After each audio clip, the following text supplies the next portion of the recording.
Hey, check. Hey, what's going on, guys? Welcome back to the Jersey to Vegas podcast, episode number 43. This is Pete. I was going to say Coach Pete. Coach Pete Isip here. It is Monday, April 4th. It's a special day for me. We'll talk about that. We're going to talk about World Bipolar Day. I didn't post up or really talk about that during last week or the day, which usually falls on March 30th. March 30th is World Bipolar Day. Why that day? It's Vincent van Gogh's birthday, and that's where they placed it because he was diagnosed with bipolar disorder back in the dizzy. So I guess they used it at that point. Who makes these world days? I don't know. Like, I think every day has a national something day, right? But this is a world bipolar day, which means it's a pretty big diagnosis of a condition. And you know what? Let's see. Actually, people always ask, what is bipolar, right? And I don't fucking know. It's phases, right? That's all I know. And let me give you a definition of what bipolar is. What is bipolar like? Bipolar disorder, Mayo Clinic. Here we go. Okay, this is super long. I'm going to give you the first sentence. Bipolar disorder, formerly called manic depression, is a mental health condition that causes extreme mood swings that include emotional highs, mania or hypomania, and lows, depression. When you become depressed, you may feel sad or hopeless, to lose interest or pleasure in most activities. That's right now. When your mood shifts to mania, less extreme than mania, that's stupid. You may feel euphoric, full of energy, unusually irritable. These mood swings can affect sleep, that's me. Energy, that's me. Activity, that's this week. Judgment, yep. Behavior, and the ability to think clearly. Episodes of mood swings may occur. I'm reading the whole thing, by the way. Episodes of mood swings may occur rarely and multiple times a year. While most people will experience some emotional symptoms between episodes, some may not experience any. Although bipolar disorder is a lifelong condition, you can manage your mood swings and other symptoms by following a treatment plan. In most cases, bipolar disorder is treated with medication and psychological counseling. Woo! Thank goodness. That was a long-winded definition, but it kind of makes sense for you guys because I would definitely give you a different definition, and I don't want to give you the Pete Isip definition of bipolar disorder. I gave you the mayoclinic.org. I believe they're a little bit more reputable than my take on bipolar disorder. But if you notice, it's super highs, super lows, right? And it's pretty uncontrollable. And it's weird because I even wrote this down. It's hard going from having everything you want, just having everything. It just feels good. And then out of nowhere, everything's the pits. Everything is just hard, And today, I could talk about what today is. Today is what I call D-Day inside my book. D-Day was the day we put down Switch and Seabass, right? Switch, best friend. Best friend, like, fucking, she was the best. And it's tough because you'll get other dogs, but you'll always go back to that dog. Right, you'll have, like I said, you'll have other friends, but just that one person, thing, animal that just, man, it just counted for everything, And he was my lithium, he was my medication, and I believe people that have dogs, and have that relationship with their pets are the same way. They're super important to you. They're super important for us. In the beginning, you probably didn't think so, and then as the years go by, you just develop such a relationship with most of your pets that it's a part of your family, and he was a part of me. And 4/4, which is April 4th, is the day that we sent them over the Rainbow Bridge. Never heard that until we did it. I don't know what the fuck that meant, the Rainbow Bridge. I was like, what? Who's there? Leprechauns? I didn't understand what the Rainbow Bridge was. First off, I didn't know there was a bridge on a rainbow. I thought a rainbow was a full arc. But I guess they use the rainbow as a bridge. Okay. Too much going on right there. But today I couldn't stop crying. I don't know Why? Obviously, I do know why, because there's pictures of him all over this apartment, and just little reminders of what I miss, and then it stems to other things that I miss, and it's just a bad week, right? It's the depression week, and this is a long one, guys. I talked about it last week where I was like, yeah, I'm starting to feel it, starting to feel down, like not wanting to do stuff, and it's still going. Like it's really hard to do things. I've been so moody, and I do my best to be positive and be nice, but I get very irritable. I get angry, and it's like it's something you don't want people to see or be around, right? And that's kind of like where those intense thoughts of disassociation and just wanting to be gone happens. You definitely, there's a lot of thoughts of mortality and suicide and everything that you think is the right answer because you don't want people to be around you. And it's not like, hey, I want to do this because, no, it's because the thoughts inside your head are not good ones, and you talk yourself off the bridge all the time. A lot, actually. Thank God that we're stronger than some, because some people don't get to that point or don't have, I guess you can say, that mental toughness and or support to talk themselves out of it.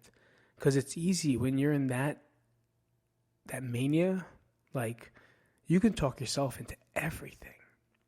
Like everything. And I think about so much stuff that I've done, and it just doesn't make sense. It just doesn't make sense. And this is the deepest depression phase I've had in a while. Yeah. It's just being, just cycling back and forth. It's difficult. It's a difficult task to look at the bright side all the time. And it's just very weird. It's very, very weird. And I don't even know what to say, because it's that complicated where people can just think that I can just snap out of it. And I do my best. I definitely do my best to snap out of it, not let it pull me down. But then there's times I don't even know what's happening. Like, I don't even know what's happening. And I get crushed. And I get beat up. And I can't sleep. I think there's like 3 or 4 days I slept 3 hours only. And it just beats you up. Because the next day you feel like you drank. It feels like I'm hungover the next day and I feel useless. All I want to do is sleep. You know what I mean? Like, you're just like holding yourself up. You ever like go out on like a hard bender and like fucking then have to go to work the next day by accident because you didn't really mean to drink that much? Now you're there suffering the entire time, right? That's what every day feels like when I don't sleep. It feels like I'm on a bender because I can't go to sleep. Like, I have fucking children I have to watch. And if I go to sleep, guess what's going to happen? Someone's going to put their hand on the fucking stove, or someone's going to break in, or someone's going to play with a knife. I don't know. I always think the worst things that are going to happen, which makes me not be able to relax when it is time for me to try to take a nap, and it's just a hard thing because all those things go through my mind. Very much so. So yeah, I definitely jumped off the topic there, but April 4th is the day that we put down Switch and Seabass, and it still hurts. It still hurts, man. I don't think it's going to not. Because there's days that I just go through the phone. And recently I've been doing a lot of taking my videos off my phone and putting them onto my computer because I have no more space on my phone. So I don't even get text messages anymore because that's how much space I have left on my phone. Nor am I upgrading. Fuck you, Apple. I'm not doing it again. I'm not getting a new phone. Suck it. How's that sound? And I am just been watching a lot of Switch, Seabass, Phoenix, Sage, like when they were kids and babies, and just being in the Hopper Avenue, which is in Nutley, New Jersey. Our old house before we moved out here, and it's just it's like memory lane sucks. you know? Memory lane sucks a big fucking ball of wax is what it does. It really does. But I don't know. I'll move on to the next topic. I would definitely like to shout out a couple people here. Here we go. There they are. Oh, it is Boost Fitness. Like I pretended like I was searching for something. I was just trying to fix the recorder. Boost Fitness in Nutley, New Jersey. Outsiders coffee roasters in Jersey. I'm not sure if they're in Lyndhurst or Jersey City anymore, but if you guys haven't checked them out, check them out. In Belleville, you have Bucktown MMA. All right, make sure you guys go down there if you're ever interested in martial arts. Your kids getting into some martial arts, learning some discipline. It's really a great program out there. It is a 501k. I definitely messed that up. I don't remember. I can't remember what. 401, no, what's 401k? That's what you get in your taxes, right? Is that what you get in your paychecks? I don't know any of that stuff, and we can talk about that afterwards. It is a nonprofit. Jesus Christmas. That's what I was trying to say, nonprofit. All right, I'll take a quick break. Thank you for my sponsors, and I love you guys. Be right back.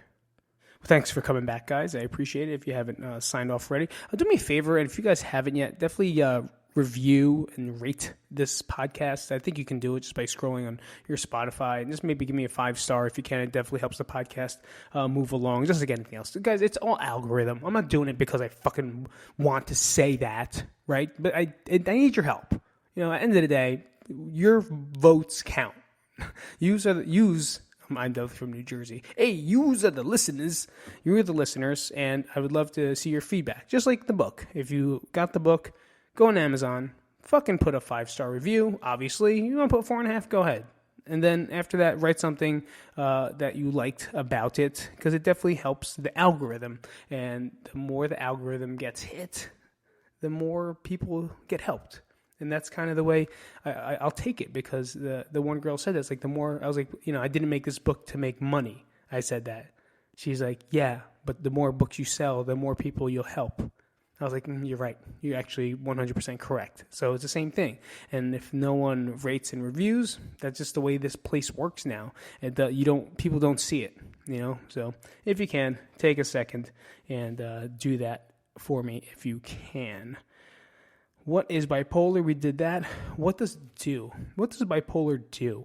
I'm dedicating this whole thing to that, but let me show you. There's 2 types. All right, so there's 2 phases of bipolar. It's mania, hypomania, and then there's depressive episodes. So mania, I'll read directly from the website.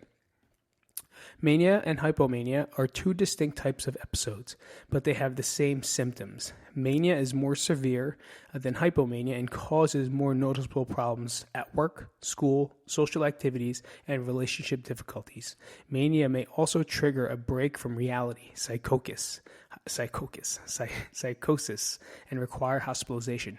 Been there. Loved it. It's crazy. It's crazy when your reality gets so swayed. It doesn't make sense anymore. It's really crazy. Both, I don't mean to say that. If you're listening to this and you're bipolar, I don't mean to say crazy. You're not. It is crazy. Right? You're not crazy. We're not crazy. It is. You know for a fact that those thoughts are crazy sometimes. Both manic and hypomanic include 3 or more of these symptoms. Here's some symptoms, guys. Abnormally upbeat, jumpy, or wired. Whew, that's the best. Increased activity, energy, or agitation. Even better. Exaggerated sense of well-being and self-confidence. Man. Decreased need for sleep. I remember that. I would wake up at like 2 a.m. and like have tons of energy. And I never understood it. I would work out. I'd work out like 2 times before the class. I never understood it. Unusual talkativeness. Is that me in a book? Is that me? Yep, that's me. Racing thoughts. They're guilty. Distractibility. You know how hard it is to look in the lens of this camera? You understand that? Distractibility. Poor decision making. Every single day of my life. Pretty poor decisions. So that's mania. And then you have your depressive mode, depressive episode. A major depressive episode includes symptoms that are severe enough to cause noticeably difficult day-to-day activities such as work, school, social activities, and relationships. An episode includes 5 or more of these symptoms, which means it's just hard.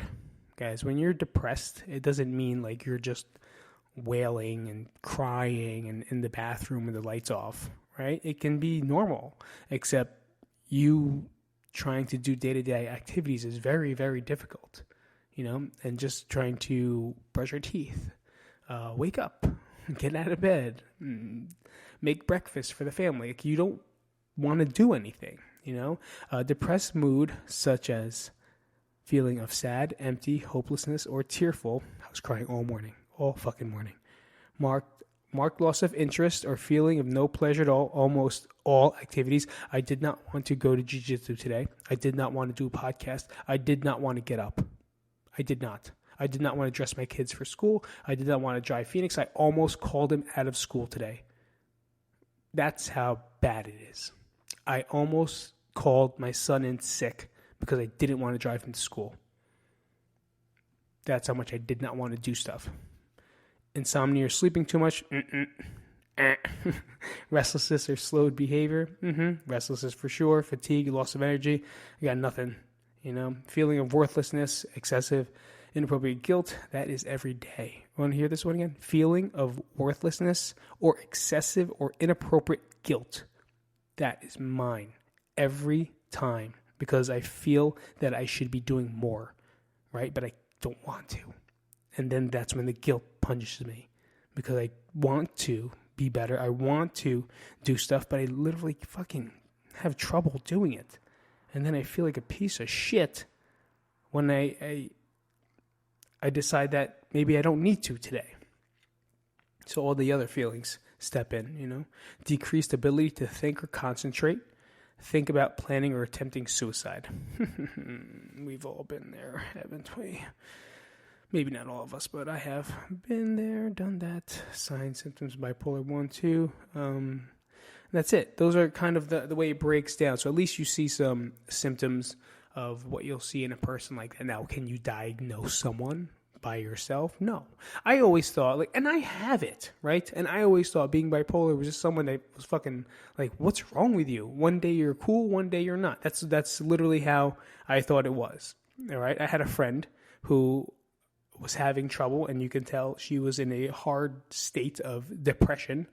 But at the same time, out of nowhere, would just come up with plans and ideas, and just have crazy thoughts that were completely nonsense, complete nonsense. And now I know that maybe she was, but I don't know because I'm not a professional, nor do I know anything else. But the mannerisms or the symptoms that I saw, the irritability to the euphoria, to being really happy, to really sad, and it was just a big back and forth all the time. Now, were they just in a bad place? Was it a cycle? I don't know. It was just too early at that point. But I would call people like that bipolar, and I didn't. I am, right? And I kind of am the same way. So people will judge, and people will label someone super fast just because maybe they're moody. But it's a little bit more to it than that. So that's why I'm doing this one, is kind of just educate you guys a little bit more on what bipolar is, because I feel like no one really knows, even people with bipolar. I don't think we even know what it is, but we just experience it. We experience it firsthand, which is a very difficult task. Now, some, like it says, everyone's individual. So some people may not get to the points of thinking about suicide or mortality, right? Maybe they just are very depressed and they're very low energy and have no ambitions because it's all taken away from them. They have no interest in activities. And then I don't know where they're back and they're, developing things and creating and drawing and doing tons of stuff. And then there's back into a down phase. It could just be just like that, but then the danger behind it is because of those feelings of guilt. It is those feelings of worthlessness that can set in, and that was for me. I think I managed it pretty well for such a long time. I think I did. And then when I was in this hole, the feelings of sadness, worthlessness became so much larger. they became so much, they came to the surface more. I always felt like I was nothing. I always felt like I was worth nothing. I always feel like I'm not worth it because I'm not good enough. Still feel that way. But when you're in a bad place and you feel like that, that's a bad place to be in. And if you are feeling, let's put a disclaimer out right now. If you're feeling this, when you're listening to this, and you're feeling this way, please seek some help. Okay, there is nothing wrong with it. There's nothing wrong with trying to go speak to a therapist. And then the thing is, people will say, oh, I tried to find a therapist. They're not in my insurance plan. I think your life is more important than your fucking insurance plan. Think about that. You are making an excuse based off something that can help you, right? But you don't want to because the United States is fucked up and your medical insurance doesn't cover it. I'm sure you blew, I should say that in faster. I'm sure you blew more money on something else that was less important than your life.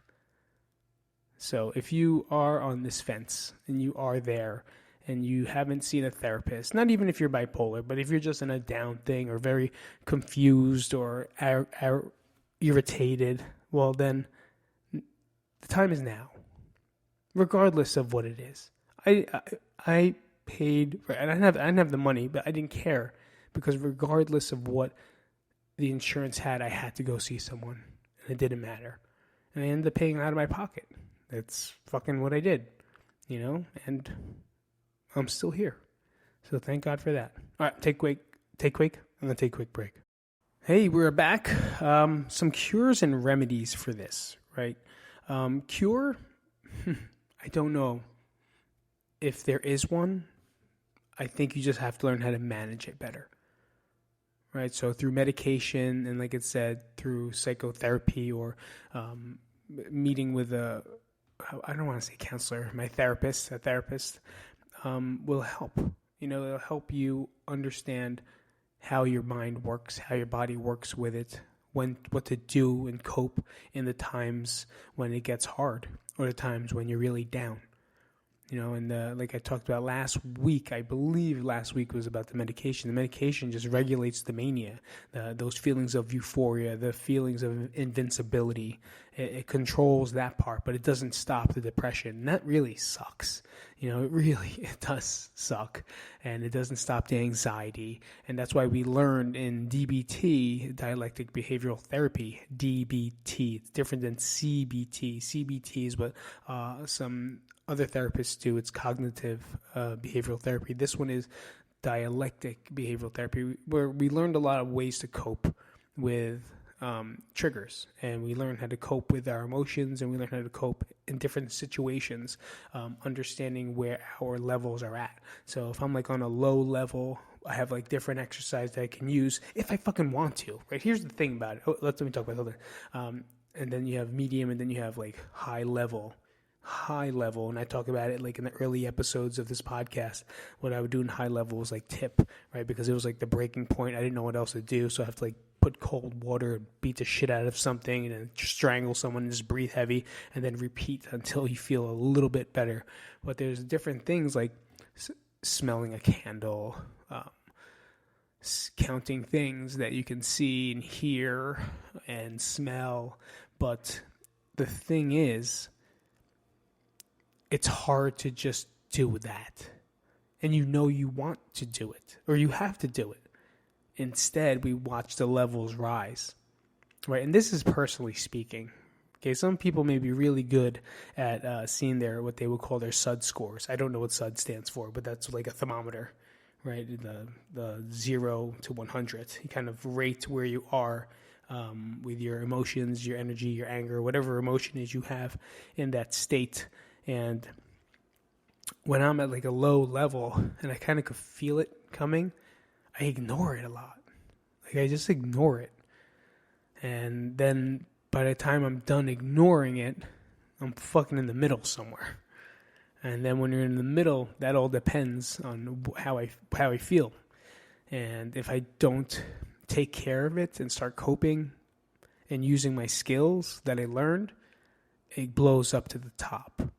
And it could be the easiest, simplest thing that triggers me. And then I'm pretty uncontrollable enough to where I'm super irritated. I'm just someone you don't want to be around. And what sucks is my family sees it.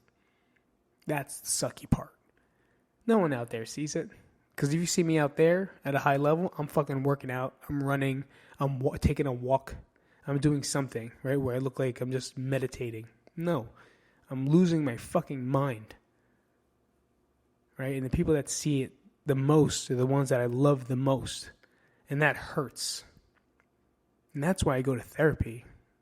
Right? I go to therapy because I feel so guilty feeling the way I feel, doing the things I do. And that's not anything I can control. And I try to control it. But there's days that you just don't want to fight anymore. There's days you don't want to fucking do it anymore. You just want to quit. Because it's so fucking easy just to quit. But no, you have to be strong. You have to be the strongest person alive. Because your emotions are so controlling that it's taking over your life. But you know how to do it.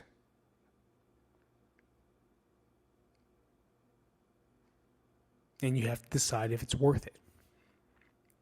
And yeah, it's worth it. Of course it's worth it. But that's why I think that people with bipolar doing what it is they got to do are the strongest. You guys are fucking strong. You are strong. Because you could make it out of this. Right? You fight every day of your life. Every day you're fighting. The simplest things you're fighting. You're in the struggle all the time. But that's why you are strong. And yes, there's days you don't want to. And yes, there's days you want to give up and quit. And yes, there's days you don't want it to. You just don't want to be there anymore. You don't want anyone to see it anymore. And like I said before, it's the people that you love see it the most. And that's where I'm working on being better there.